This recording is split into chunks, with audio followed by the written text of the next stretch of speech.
मनाविरुद्ध लग्न भाग 35. रुचिता म्हणाली, त्यात तू सुद्धा कॉलेजमध्ये टिफिन घेऊन आला होतास ना माझ्यासाठी?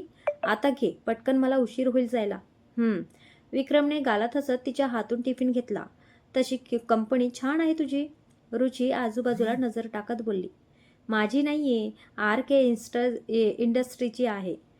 विक्रम गालात हसत बोलला. हा तेच ते, छान आहे. फक्त इथली लोक नाही बरोबर. रुचिता मगाशी गेटवरची श्रीकांतची नजर आठवली. तुला काही बोलला का तो, रुची? विक्रमच्या कपाडावर आठ्या पडल्या. नाही, मला कोण बोलेल? बस मला सहज वाटलं. बरं आता मी निघते. नीट टिफिन खाऊन घेशील. रुची तिची हँड पर्स उचलत बोलली. विक्रम म्हणाला, नीट जा आणि कॉलेजमध्ये पोचल्यावर कॉल कर. रुचिता म्हणाली, ठीक आहे, बाय बाय डार्लिंग. विक्रम मिश्किलपणे म्हणाला. विक्रम. रुचीने डोळे मोठे करत त्याच्याकडे बघितले. सोबत आजूबाजूला ही नजर टाकली. जा आता नीट, उशीर होईल जायला. विक्रम गालात हसत बोलला. क्या बात है विक्रम, चक्क वहिनी तुझ्यासाठी टिफिन घेऊन ऑफिसमध्ये आल्या. किती रोमॅन्टिक यार. किती फरक आहे वहिनींमध्ये आणि त्यांच्या त्या माकडीन मैत्रिणीमध्ये. कशी काय ती वहिनींची मैत्रीण झाली काय माहीत. माझ्या एवढ्या रोमॅन्टिक डेटची पार वाट लावून टाकली आहे तिने.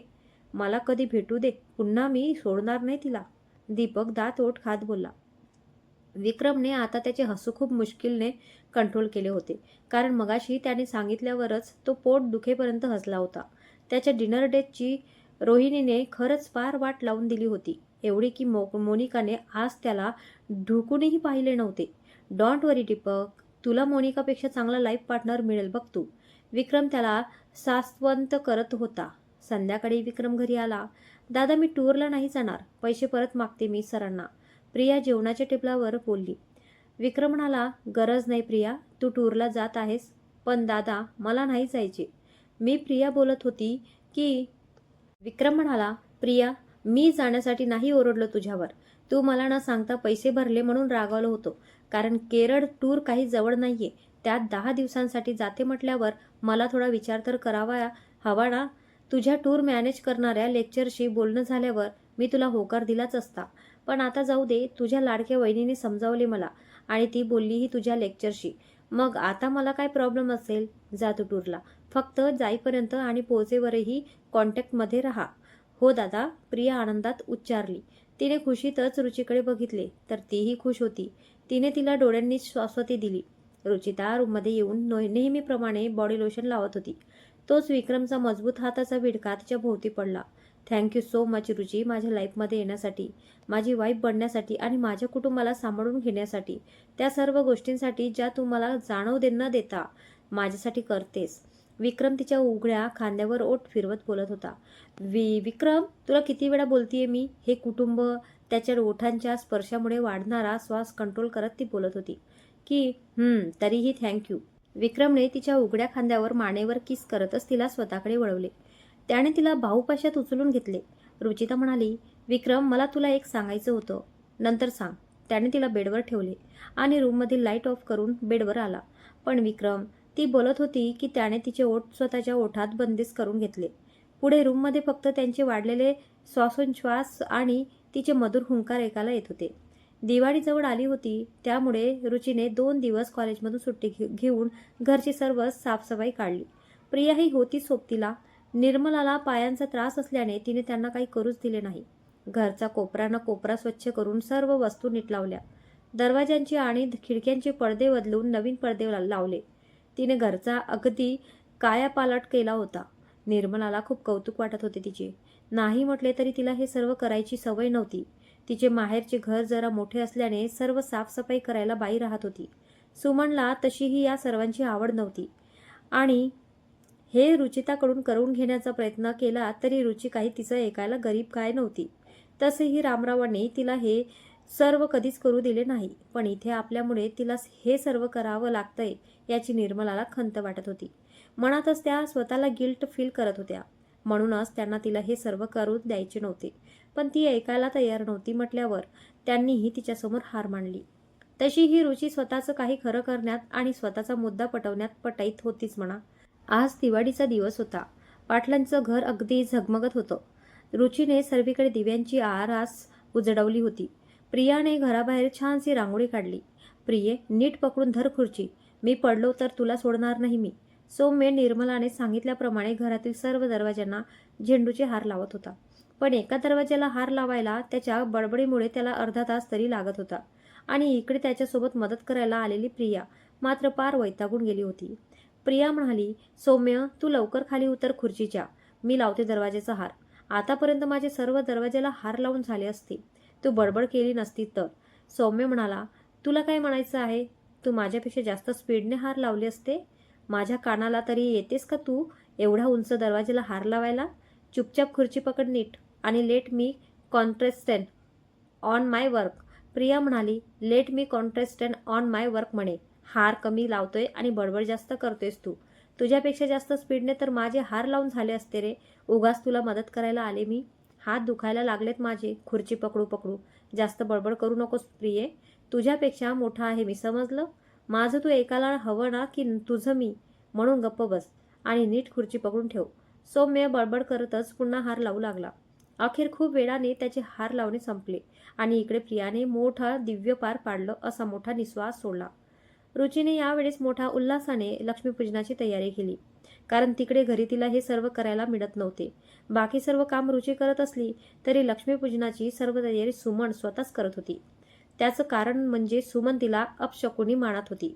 या बाबतीत रामरावांचंही ते ऐकायची नाही. दिवाळीच्या दिवशी आईबाबांमध्ये आणि घरांमध्ये वाद नको म्हणून रुची रामरावांना गप्प बसायला लावत होती. तसं ही पूजा कोणीही केली तरी काय फरक पडणार होता, कारण देव तर त्या सर्वांचाच आहे जो मनापासून त्याची आराधना करतो असं तिला वाटत होते. तशी सुमनला उत्तर द्यायला ती कमी नव्हती. पण दिवाळीच्या दिवशी घरी शांतता असावी म्हणून ती त्या दिवशी तिचं शांततेने ऐकत होती. पण आज इथे तर निर्मलाने स्वतःच तिला पूजेचे सर्व सूत्र सोपवून दिले. काय हवं, काय नको, कुठे काय करायचं असतं एवढं फक्त त्या तिला सांगत होत्या. निर्मलाने सांगितल्याप्रमाणे रुचीने खूप छान लक्ष्मीपूजनाची तयारी केली. ती स्वतःही आज छान तयार झाली होती. चापून चोपून नेसलेली हिरवी जर्द पैठणी, त्यावर थोडेफार लग्नातील दागिने, चेहऱ्यावरील तिचा नेहमीचा साधा पण चेहऱ्याला सूट होईल असा मेकअप, केसाला पुढे थोडे वळण पाडून तिने पिनामध्ये टाकून मागचे मोकळे सोडलेले केस, त्यात तिचे नाकातील नथ तिच्या सौंदर्यात आणखीनच भर पाडत होती. रुचिता लक्ष्मीपूजनासाठी तयार झाली. विक्रम तर आजही तिला पाहून क्लीन बॉल्ड झाला होता. पण आज लक्ष्मीपूजन होते आणि आज ती सकाळपासून कामात होती, त्यामुळे त्याला आज तिला छेडायचे नव्हते. म्हणून त्याने मोठ्या कठीणाईने कसा तरी स्वतःच्या हृदयावर आवर घातला आणि निमूटपणे बाकीच्या कामांवर लक्ष केंद्रित करू लागला. निर्मलाच्या सांगण्यानुसार विक्रम आणि रुचीने जोडीने लक्ष्मीपूजन करत आरती केली. प्रियाने सर्वांना प्रसाद वाटला आणि आता फटाक्यांच्या आतिषबाजीत सुरुवात झाली. सौम्य, जास्त फटाके फोडायचे नाहीत. मला तुझ्या मागच्या वर्षीसारख्या बाजूच्या घरांच्या कंप्लेंट यायला नकोत, समजलं? विक्रमने आधीच सौम्याला वॉर्निंग दिली.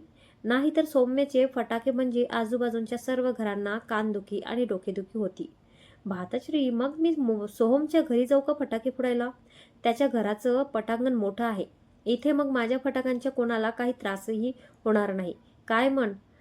तो पुढे बोलत होता की विक्रमचा त्याच्याकडे असलेला लूक बघून सौम्याने तोंडातील शब्द परत माघारी फिरवले. नको, इथेच फटाके फोडतो मी. किती छान जागा आहे ना इथे फटाके फोडायला.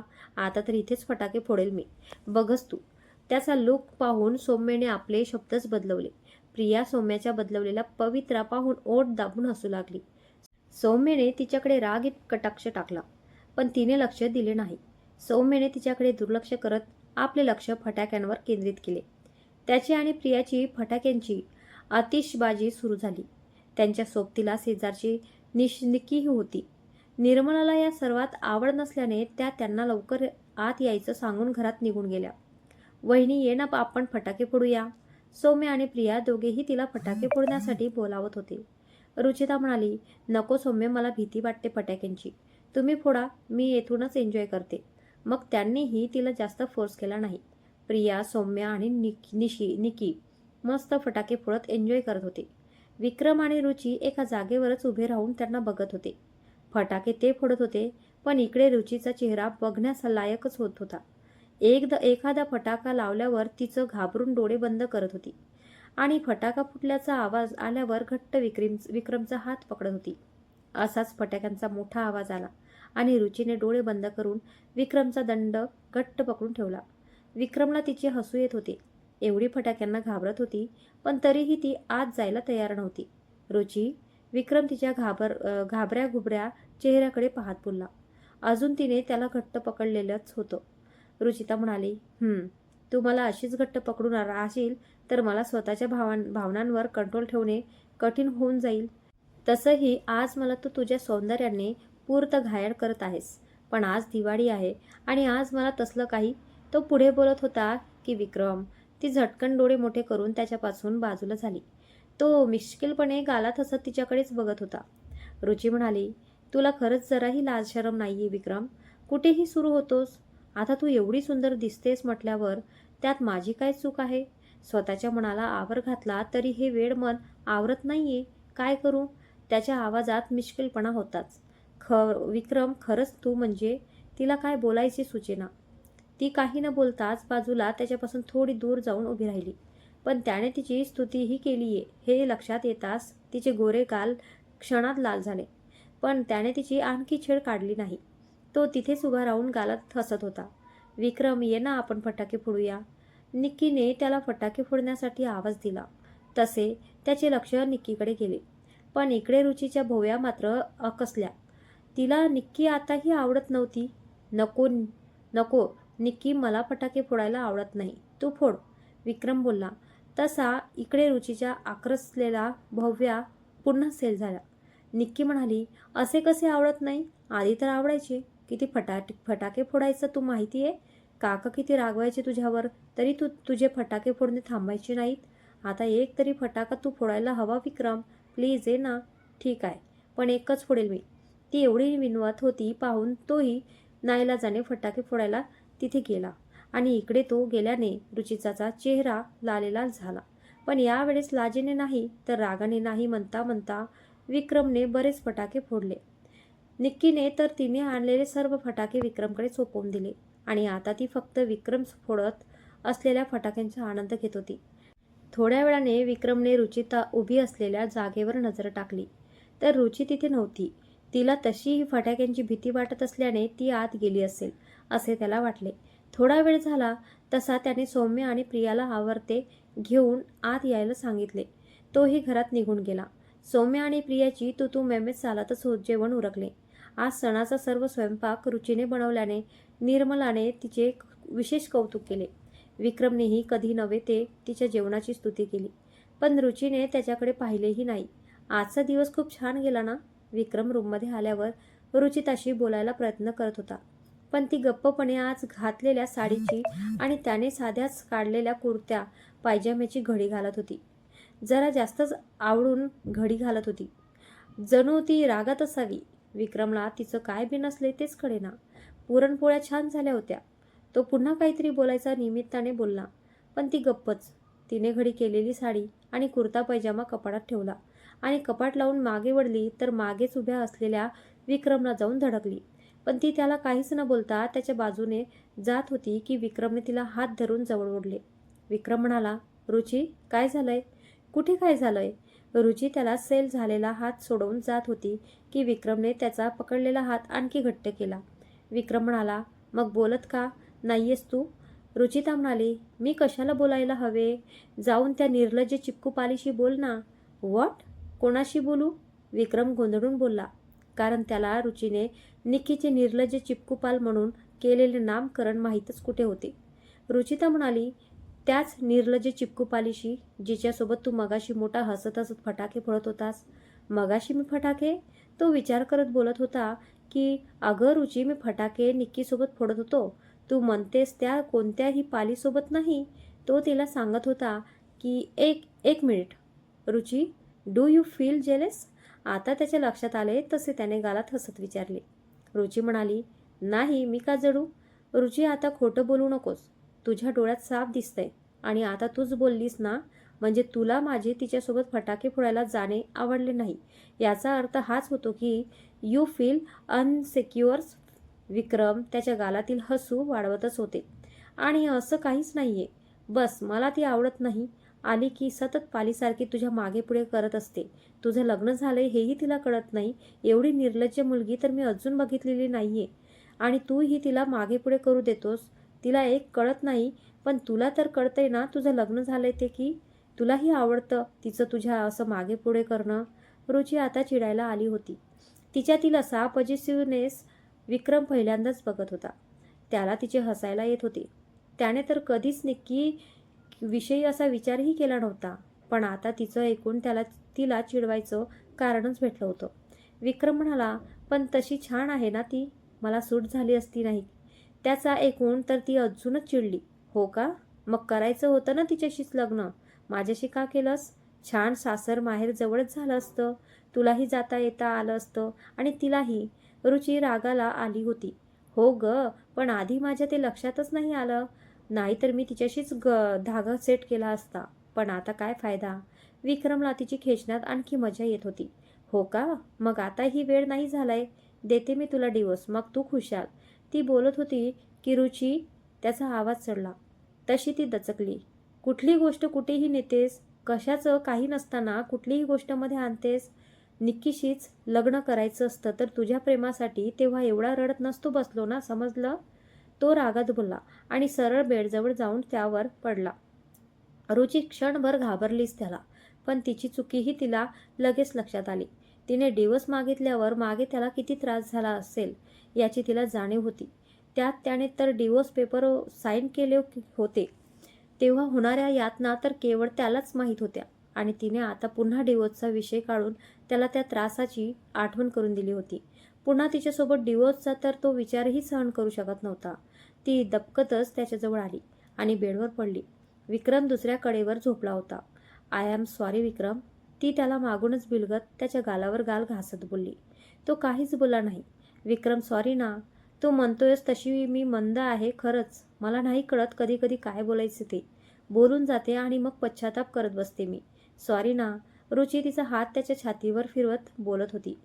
विक्रमने तिचा छातीवर फिरणारा हात काढून टाकला, पण तिने तो पुन्हा त्याच्या अंगावर टाकत त्याच्या छातीवर फिरू लागली. विक्रम म्हणाला, रुची मला झोपू दे. रुची म्हणाली, मग मी कुठे नको झोपू म्हणते? आधी माझे सॉरी ॲक्सेप्ट कर मग झोप. रुची प्लीज. विक्रम तिच्या अंगावरचा हात काढत, विक्रम प्लीज ना. रुची पुन्हा त्याच्या अंगावर हात टाकत. असंच 3-4दा झालं. ओके, केलं मी सॉरी ॲक्सेप्ट. आता मला झोपू दे. विक्रम अखेर वैतागत बोलला. असं नाही, माझ्याकडे पाहून बोल. ती त्याच्या खांद्याला धरून त्याला स्वतःकडे वळवण्याचा प्रयत्न करत बोलली. अखेर महत्त्व प्रयासाने तिने त्याला स्वतःकडे वळवलेच आणि तिच्या या लाडीक कृत्यामुळे त्याचा राग क्षणात छूमंतर झाला. सॉरी. तो तिच्याकडे वळल्यानंतर ती पुन्हा बोलली. विक्रम म्हणाला, पण आपल्यात आता आलेला डिवोर्स हा शब्द शेवटचा असेल. यापुढे तो आपल्यात यायला नको. ओके? रुची म्हणाली, ओके. पुन्हा नाही बोलणार मी. तसे विक्रमने तिला कवेत घेतले. तिचे केस कुरवाळत आणि गप्पा करत कधी झोप लागली ते दोघांनाही कळलं नाही. दिवाळीहून 3 दिवस झाले होते. हे 3 दिवस अगदी आनंदात गेले होते. सौम्यही घरी आला होता. त्याच्या मस्तीने त्याने अगदी घर दणादून सोडले होते. थोडे दिवस आणखी थांबला तर काय होईल विक्रम? इथेही अभ्यास करतो ना तो. मान्य आहे तो थोडा मस्तीखोर आहे, पण तेवढाच मेहनतीही आहे. त्याला इच्छा आहे इथे राहायची, फॅमिलीसोबत टाईम स्पेंड करण्याची, तर राहू दे ना तो थोडे दिवस त्याला. रुची रूममध्ये ऑफिसची तयारी करत असलेल्या विक्रमला बोलत होती.